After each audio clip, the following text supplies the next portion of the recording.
So this is section 6.3. We're doing sample statistics. So in our last section, we learned how to describe our data graphically. Now we're going to describe our data numerically. So remember, statistic, we've already defined it before, but it's a random variable whose value can be calculated from a sample. The statistic can then be used to estimate an unknown parameter and thereby draw conclusions about our overall population. So sample statistics, we have numerical data summaries of our sample data. Some useful sample statistics are the sample mean, median, standard deviation, and variance. The first thing we usually learn about is the measures of center. The first one is the sample mean, which is just our average value. So x equals, you add up all the values, divide by n. Okay? I'm sure everyone here has seen that average before. The sample median is the middle value, which means half the observations are smaller than the median and half the observations are larger than the median. If you have an even, when n is even, not event, when n is even, the median is the average of your two middle values. Okay. Then you have sample mode, which is your category or your data value that contains the most observations. Okay. Now, people don't tell you this, but lots of times another way that they mislead with statistics is when they say the average or the typical value. Sometimes they will use the mean, median, or mode, whichever one makes it sound better for them. Okay? So when you see that, just keep in mind that they might have used the wrong one. So instead of saying the average value, we prefer to say the mean, because sometimes people do use another measure of center as the average value. Okay? So keep that in mind, but typically growing up, when you've heard average, that did mean the mean. Another thing we can do that I'm not really going to make you guys worry about very much, but it's called the sample trimmed mean. So what you do, instead of taking the mean of all of the observations, you take out the bottom 5%, the top 5%, and then find the mean of what's left. Or you could take out the bottom 10%, top 10%, and find the mean of what's left. Why do you think we might be interested in taking off the bottom 5 and top 5 before we find the average? Okay, lots of times they can be outliers. Okay, and so if you just kind of get rid of the extreme values, then you kind of get a more general representation of the bulk of the data set. So the average of the most typical values. So let's try it out on example 12. I assume at this point you guys already know how to do all of these, okay? But just in case. So here are the scores for the first exam in an intro stats course for 10 students. Okay. Find the sample mean. So all I have to do is add up all the values and divide by 10.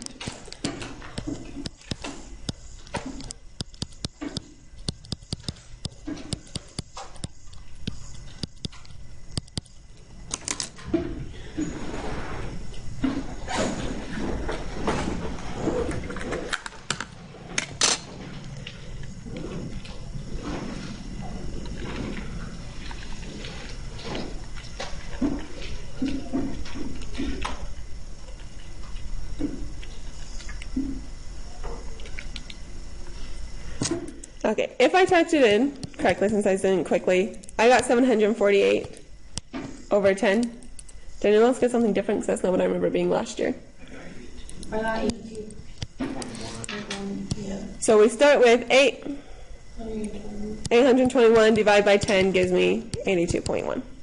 Anyone else get anything different? Okay. So that's the mean. If I want to find my median, what do we need to do to that data set before I find my median? Put the data points in order.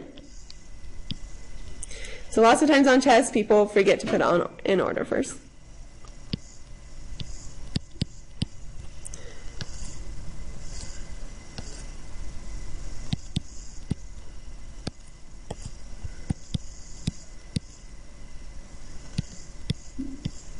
Oh, I forgot an 85.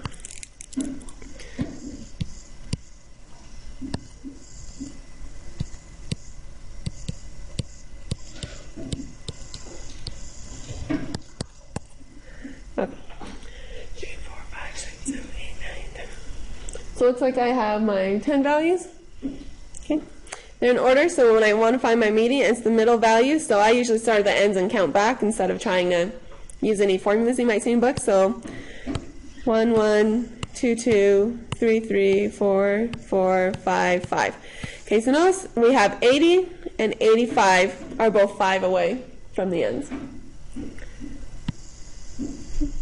So there's not a middle value, it would be in between the two. So what am I going to do? Just do the average of the two values. So 87.5. No, 82.5. Between 80 and 85. Oh. No, I drew my line in the wrong spot. I put the really thick bars under 80 and 85, and then I drew my line between 85 and 90. Okay, sorry, so I should have 5 below and 5 above, so it's between 80 and 85. When I take the average of those two numbers,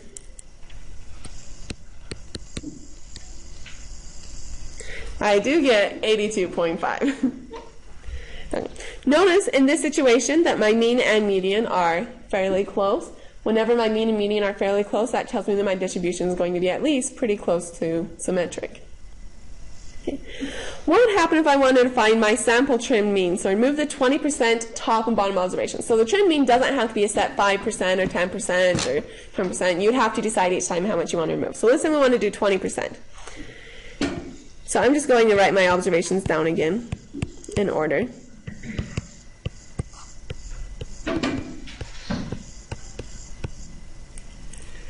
Oh. How did my 92 and 93 get out of order?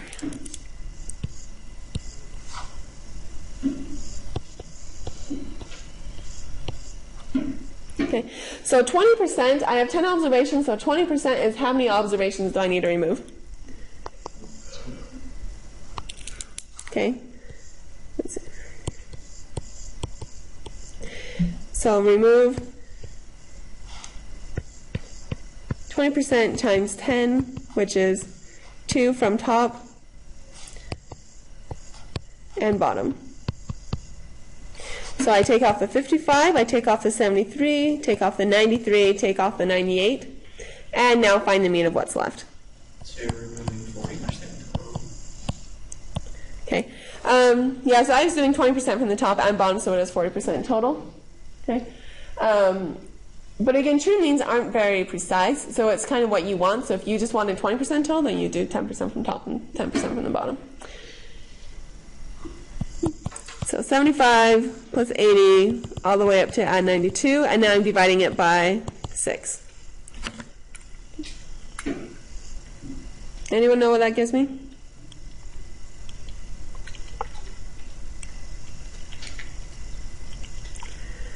I think I got 83.666. Anyone else? Okay. So that's the trend mean. I really haven't seen it used that often. On our next one, let's try and find the sample mode. Okay. So sample mode is just the value that shows up the most. So what value shows up the most? 80. Okay. So if we asked you for a typical value, you could tell us the mean, median, trim mean, or mode, and those could all be measures of the typical value. Let's change it up a little bit though. Let's say one student didn't take the exam and now his score is 0. Okay. So notice I have my data set, I already reordered it for us, and we want to find the sample mean, but now we have a 0 in there.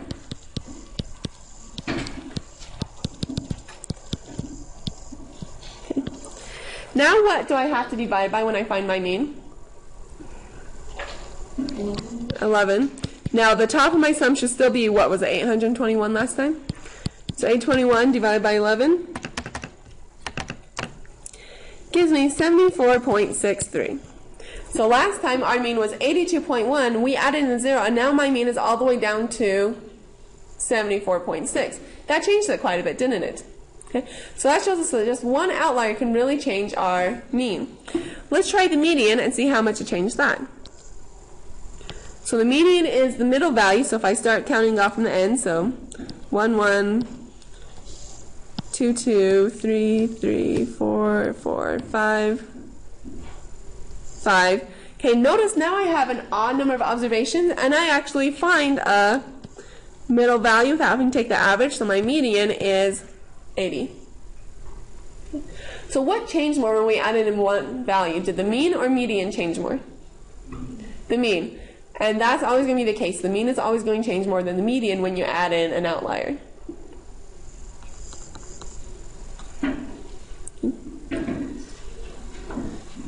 Let's go ahead and skip finding the sample trim mean. That's not very exciting, so I'm not going to make you guys do that again. And what is the sample mode? What value showed up the most? That was still 80. So my mode didn't change at all when I added in one value.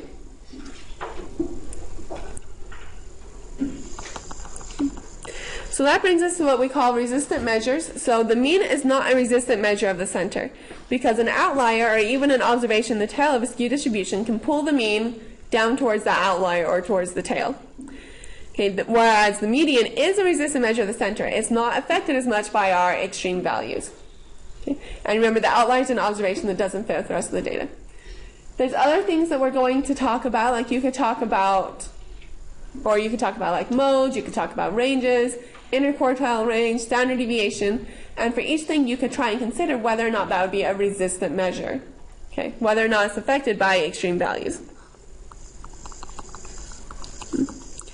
So for this example, we want to find the mean and median of the salaries in thousands of dollars of randomly selected professors at USU. And then I'm going to ask you, so this is the data of my randomly selected professors, and then we add in the basketball coach. Notice he makes $650,000 a year. Okay, from Utah's right to know. Yeah.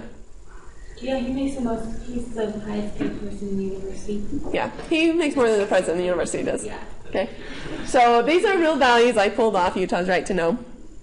Okay, so what we're going to do is you guys go ahead and practice it on your own. Find the mean and median for without the basketball coach. Find the mean and median with the basketball coach, and then look up here and see if you get the same thing as I do.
So, for without the basketball coach, I have a mean of 91.4 and a median of 91.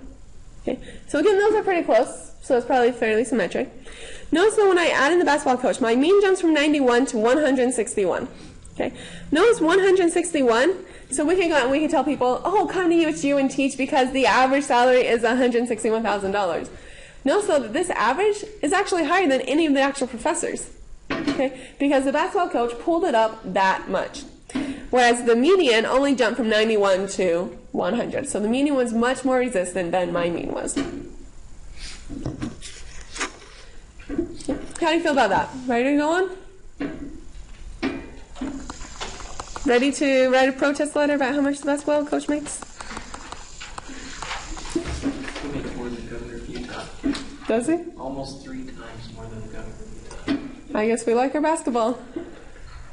Well, basketball is the only sport that makes money here. Which is true. And that's why I guess we can afford to pay, because it does make us money. It just hurts, my professor heart. That's true. So, the next thing, we measured the center of distributions. Now we need to be able to measure the spread of our distributions. So there's different ways to measure spread. One of them, the simplest, is the range, which is just the difference between the largest and smallest values in a data set. Okay. Then you have quartiles. We've already talked about quartiles. Quartiles just divide your data into 4 equal parts. So 25% would be in each part. So you have like your first quartile has the bottom 25% of the data, then your median, then your third quartile, then your maximum. Okay. So if you want your 5-number summary, then you do your minimum, first quartile, median, third quartile, and maximum value. So you just divide up your data set into your 4 chunks, 25% each. Your interquartile range is the difference between the upper and lower quartiles, so from your first quartile to your third quartile. And then the box plots, you use your 5-number summary to make your distribution. Who remembers making a box plot? By show of hands. Vaguely, some not at all, a few yeses. Okay, so your minimum, first quartile. So you make a box that goes from the first quartile to your third quartile. You put a line where your median is, and then you draw whiskers out to your minimum and maximum. Okay. So let's try this. So for the data set of our salaries, so here were our 5 salaries, or 7 salaries, make a box plot. So the first thing I need to know is I need to know my minimum, first quartile, median, third quartile, and maximum. So my minimum value is 47. Okay. Then I'll need my first, my median, my third, and my max. My maximum value, the highest value, is 137. And then it's easier if you find the median next. So for my median, I start counting off, and I get to my middle value of 91. Okay. Notice if my actual value is the median, I will always circle it. Okay. Now, when you go to find, let's say you want your first quartile, we define it usually as the median of all the observations less than like the actual median. Okay. So what I do is I say, okay, 91 was my median, so I only look at the 3 values less than it. I don't include my actual median. And then I try and find the middle value of those 3 lower values that were less than my median. So the middle value of that is 57. Now for my third quartile, I only look at the values above my median, which means that the middle value there would be 110.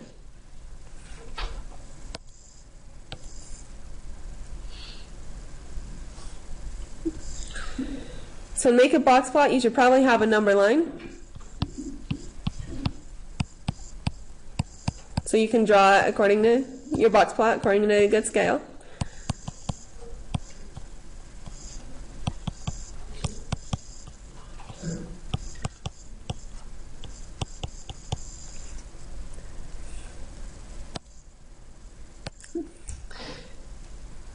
And notice you have 5 numbers you need to put on the plot. We're going to have our 47, 57, 91, 110, and 137. Okay. So it's easiest you just put the 5 numbers on and then draw in the box plot shape. So my box goes from the first quartile to my third quartile. My median is just that line in the middle. And then I draw my whiskers out to my minimum and maximum. And that's how you draw a box plot.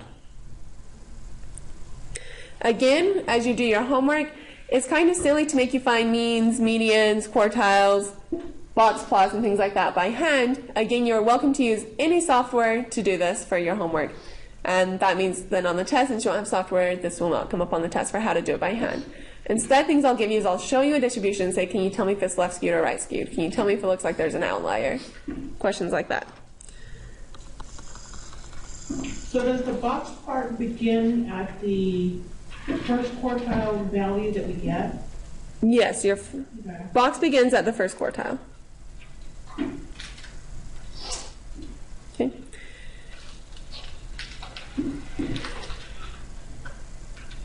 For example 16, Okay, now it's the same thing, but we have our basketball coach included, and we think that the basketball coach might be an outlier. Okay, and so what happens with the outlier is you're going to have your basic box plot down here, okay, that looked like it did before. So these are going to be everyone's usual salaries, and then way up here you'll put kind of a little star for your outlier. Okay, so lots of softwares will just automatically mark it separately with a star or circle up by itself for the actual outlier.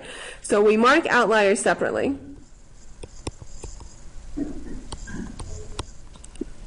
Then some softwares will include your outlier when they try and find the quartiles, and some won't. There's not necessarily a specific way you have to do it, so we're not going to focus on finding it by hand. Just know that if you see a box plot with a data point all by itself, that was it marking it as an outlier.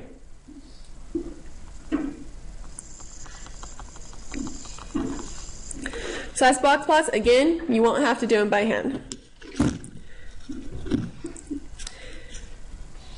So for my next example, I had a sample of the service times for 2 service centers. So repair time in days for the American Service Center and repair time in days for the National Service Center. Okay, so here are the actual data points. So the ASC goes from 3s to 5s, and the NSC goes from 1s to 7. Okay, now both of these service centers have a mean and median of 4 days for the repair time. But are the two data sets the same? Technically, they even have the same mode, don't they? But they're very different. And what makes these data sets different? It's not any of the measures of the center, because their mean, medians, and modes are all the same. What makes them different? The ranges. Okay, the ranges, the spread, and so we can measure the spread with like the range, okay, or the interquartile range, okay, but we're going to learn a new way, which you guys have already heard about, okay, but it's the standard deviation. So the standard deviation measures spread by looking at how far the observations are from their mean. Okay, so again, just like before, we start with formulas for the variance. Okay, and then to get the standard deviation, we just take the square root. So if you want to find the sample variance, it's the average of the squared deviations of the observations from their mean.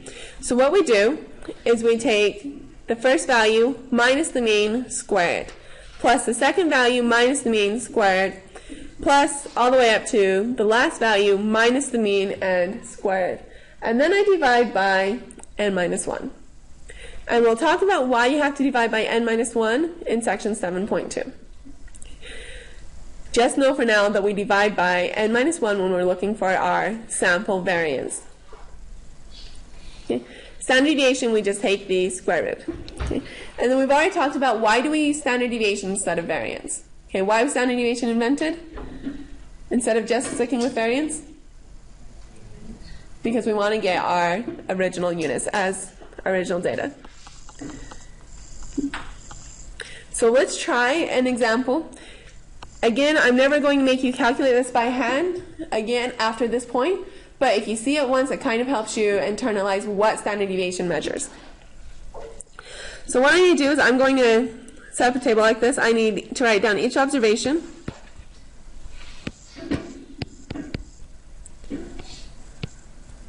Okay. And then I need to do each observation minus the mean. To do this, I first need to know the mean. So let's calculate the mean up above.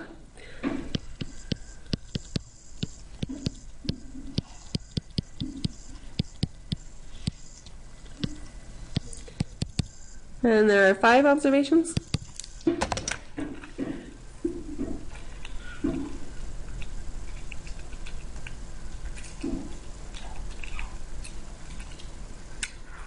So my mean is 50. So I'm going to go through for each observation minus the mean. So 45 minus 50 equals negative 5. 30 minus 50 equals negative 20. 80 minus 50 equals 30. 40 minus 50 equals negative 10. And 55 minus 50 equals 5. The next step is I need to square each of those deviations. So negative 5 squared is positive 25. Negative 20 squared is 400. 30 squared is 900. Negative 10 squared is 100. And 5 squared is 25. So I've taken each observation minus the mean and squared it. The next step is to add all of those up. So if I add them all up,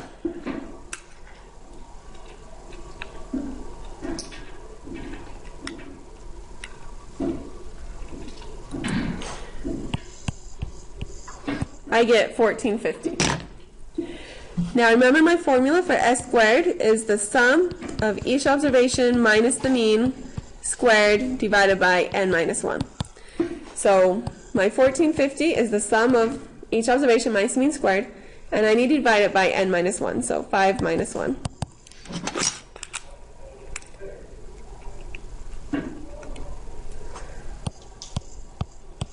So my sample variance is 362.5.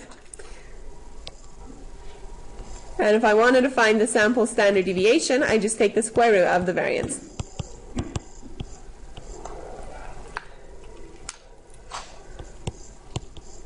So the sample standard deviation is 19.03. Can you see why I would never make you do this for a data set bigger than like 5 observations, maybe 10 observations? And also why I'm not going to make you learn how to do it by hand, because it's always fast to use a computer or a calculator. So why waste time? So just a couple questions on this before we go. Why do you think we had to square the deviations? Why do you think we had to square the -5, the -20? To get the absolute values. And why would I care about that? Okay, because I do have negatives and positives. Specifically, if you come through and you add up each of these just deviations, so if I add up -5, -20,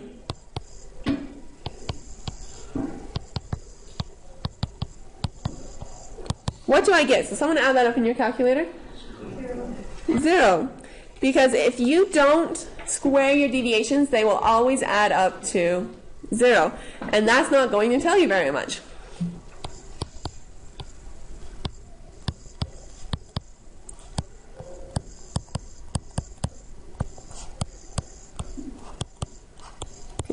Now, the person that invented standard deviation and variance, instead of squaring the deviations, could they have maybe taken the absolute value of the deviations? Okay. And if they had done that, then it wouldn't be squared deviations, we would do absolute values, and everything probably could have worked out after that. But the people who invented it squared it, and that's the way we do it. And then why do we divide by n minus 1 instead of n? Is it gives us an unbiased result, which we will learn about later.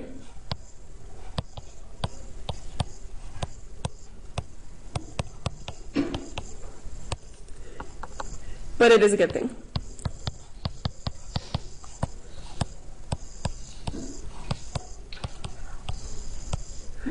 You at least know enough about the connotations of bias to realize that bias in almost any situation is bad, right? So if I tell you something is unbiased, that probably means it's going to be good.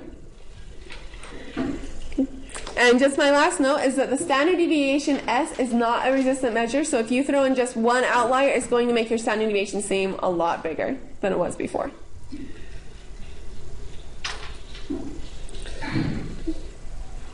So, any questions?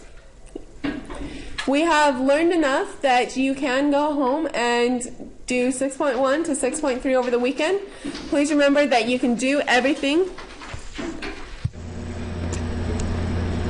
Let's say we want to look at a few box plots and histograms, okay, and also dot plots, which are just histograms with dots instead. Okay, notice when I look at this first example, I definitely have a long right tail, so this would be very right skewed. And notice when you look at the box plot or dot plot, you have all of these outliers. Notice that it's easier to see the outliers in the box plot or the dot plot than it is the histogram, although you can kind of tell that there is the outlier.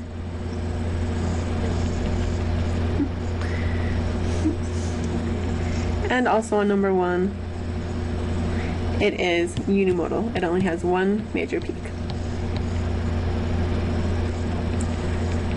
For number 2, it looks fairly symmetric. I can't really tell if it's left skew or right skew, so I'm going to go with roughly symmetric.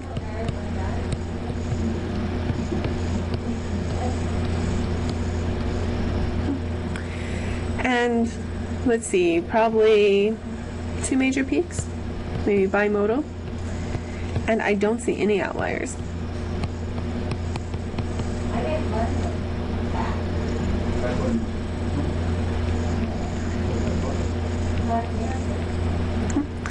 This next one, again, seems pretty symmetric.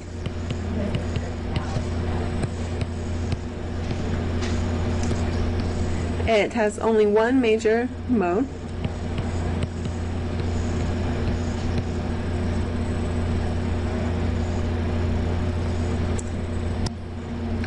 I'm sorry, I just realized that my screen wasn't. You couldn't see the entire screen. So start with number 1 was right skewed, outliers, unimodal. Number 2 is roughly symmetric, bimodal, and no outliers.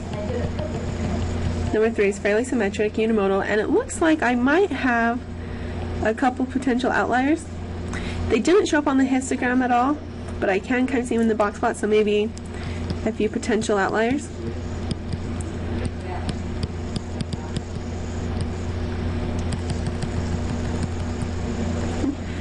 And for number 4, let's see, this is definitely left skewed. It definitely has a long left tail. I could probably call it maybe bimodal, maybe unimodal, depending on how you draw it. Now remember, this is pretty subjective when you count the number of modes, so you could give me either 1 or 2 modes and I would probably agree with you. And it looks like I have a couple potential outliers in the box plot. They didn't show up in the histogram, so I'm just going to say a few potential outliers.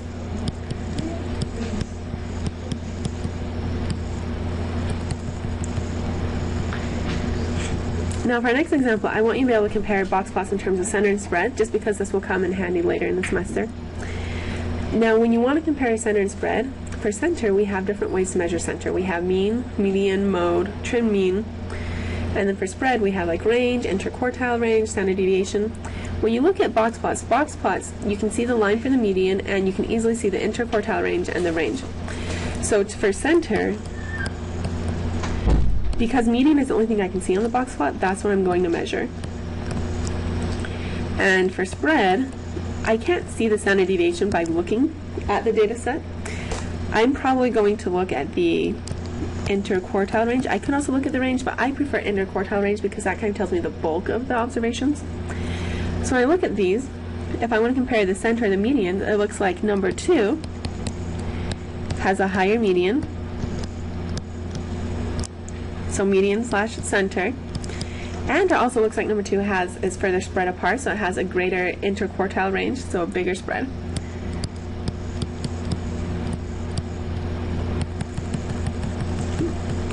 For number 2, it looks like the medians are the same, which that's my measure of my center.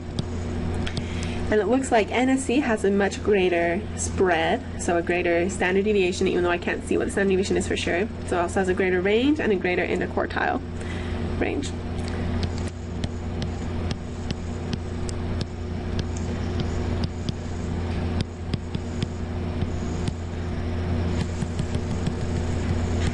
And for number 3, I'm just going to call these A and B.